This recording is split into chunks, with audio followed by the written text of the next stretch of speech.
Hey, this is Susan Ragsdale, and I'm here with Dan Horgan. Hey, everyone. Hi.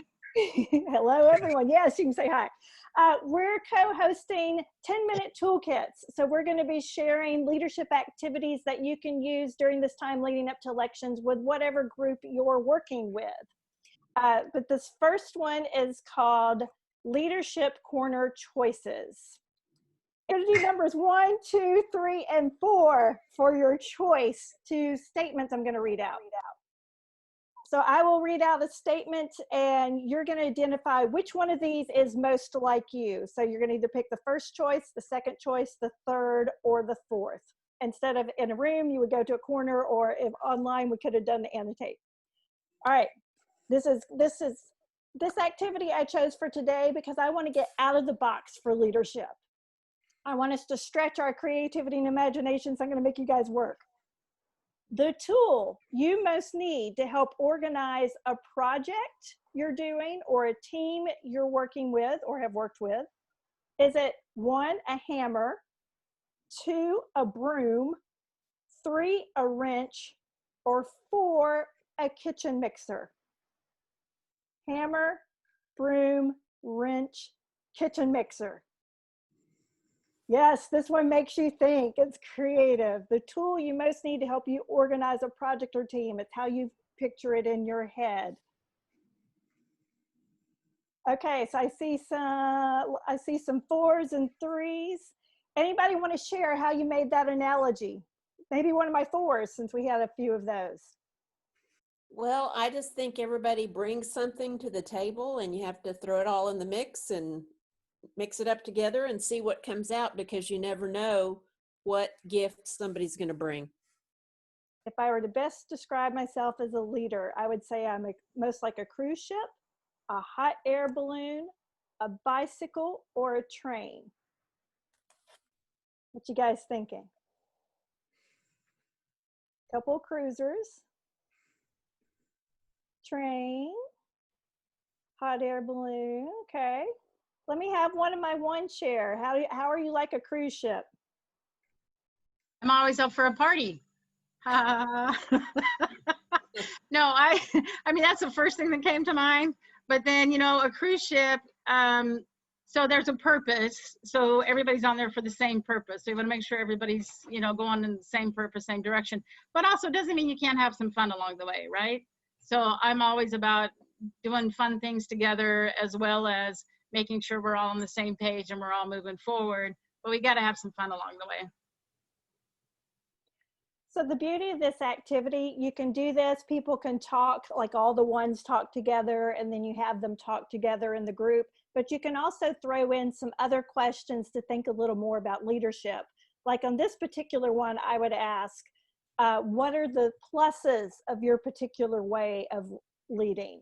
So maybe one of the other styles, if somebody can think of something that came to mind for the hot air balloon, the bicycle, or the train, what's the plus that you see of your style of leadership?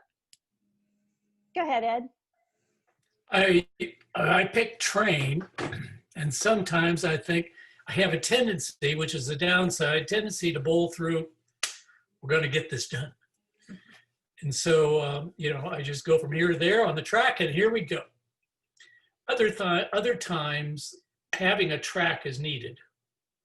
And so getting people back on track is often a lot of what I do as a leader for the group. Okay.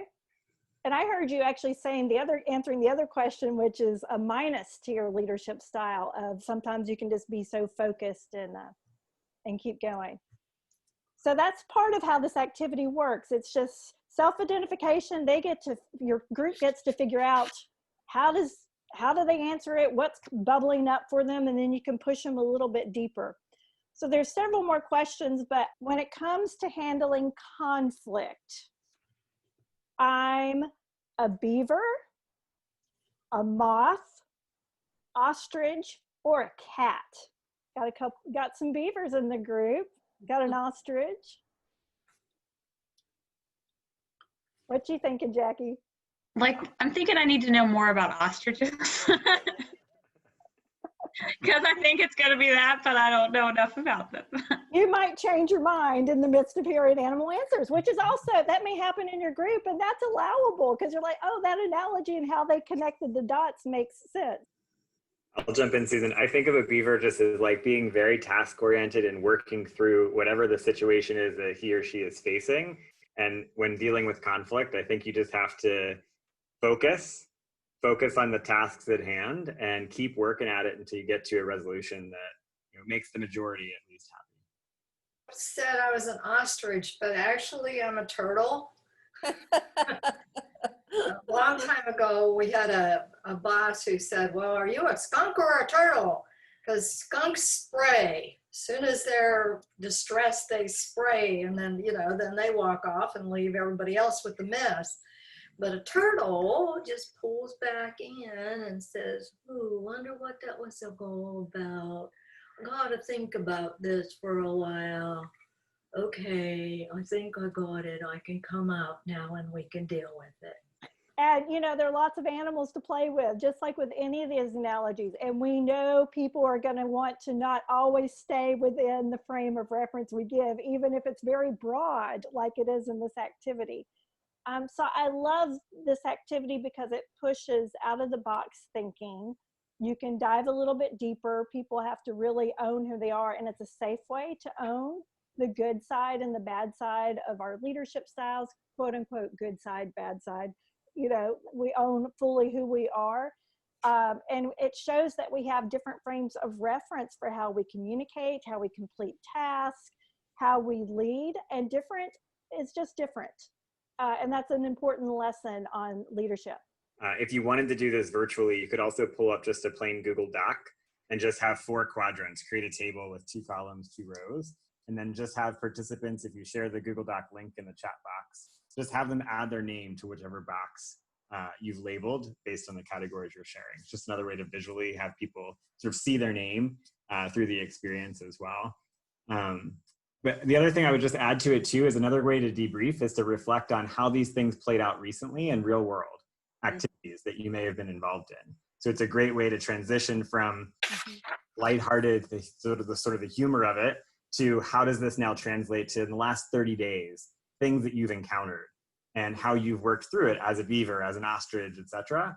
And again, it just helps people to start to put things into the frame of reference and move the learning to the application, which can be super helpful too. So I'm going to give you a speed activity.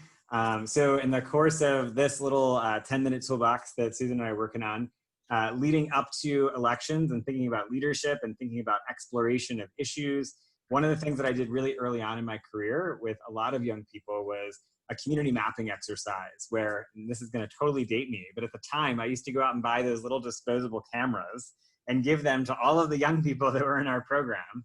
And their task was to essentially go out, if you remember them, you had 12 or 24 pictures that you could get on the little disposable camera.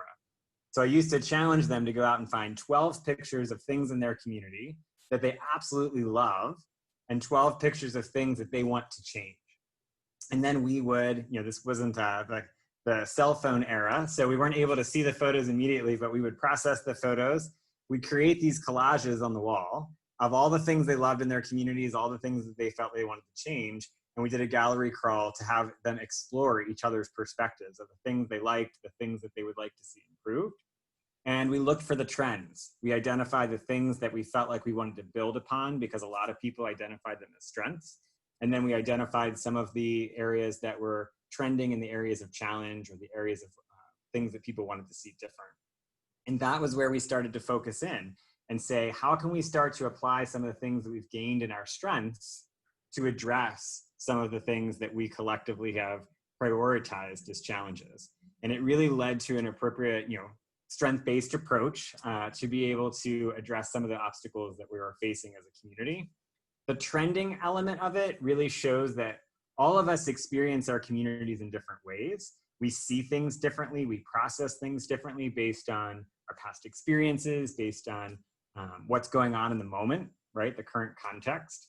And so I would use this activity then and have them go out and look at other communities, right? And then see what are other communities doing that we can learn from to apply to our particular project. So in the course of like social issues and stuff, if you don't like something that's happening in your community, how can you look to another community's strengths and opportunities to bring into yours and start bridging the gap between communities, which again, just starts connecting all of us in a way that finds the common ground while opens the door for exploring differences too. So that's just a fun little activity. You obviously can do it with cell phones today and process it much faster, but it is a fun activity that I still use today in some of my sessions that does a lot of the context setting. It's great for visual learners as well as for learners that are trying to sort of be more experiential and get out into their community and emerge some of these issues that you need to talk about. Awesome. I see Jackie's got a question. Did you give them examples of places to explore and research? We did not. We left it pretty open-ended. We just said, however you define community. And that was also an interesting part of our debrief. Some people stayed within their school building, actually never left their physical school building. And some people went out into the more of the geographic neighborhood, right? Looking around all different places. So that was an important part of our debrief discussion too. So how did you do the like mural wall then if they were digital pictures? Did you have a digital printer right there, or did you do a slideshow? Or today we just download the photos and we create the PowerPoint slides that kind of creates the collage up on the screen. Okay, yeah, okay, cool. Or you could have everybody dump their photos into a Google Drive, which Right. can be easier in the moment if you're doing it all in one session. I usually try to split these across a couple different sessions, but if you have to do it all at once, that's probably the easiest. Cool. And it kind of sounded like you, and maybe I misheard, that when they were kind of processing it all together, you then had them kind of go back and research. And I think that's kind of what I meant. Like, where did you have them go? Because that can be so big. And I love keeping things open-ended, but sometimes I feel like, you know, we all need those things that are like, you know, kind of narrowing the scope. So did you kind of give them any places to start looking there when they were thinking bigger? Yeah, absolutely. That's a good point. So we would definitely point them in the direction of more like intermediary organizations. So it might be like a United Way in a community. It could be like a mayor's office. I worked a lot with like Mayor's Youth Advisory Council. So sometimes that group was kind of the source of information to say like, I'm looking for an organization that works great in the after school space. They'd be able to give 2 or 3 recommendations for the students to start with. All right. Thank you guys for jumping in. Awesome. Thanks everyone.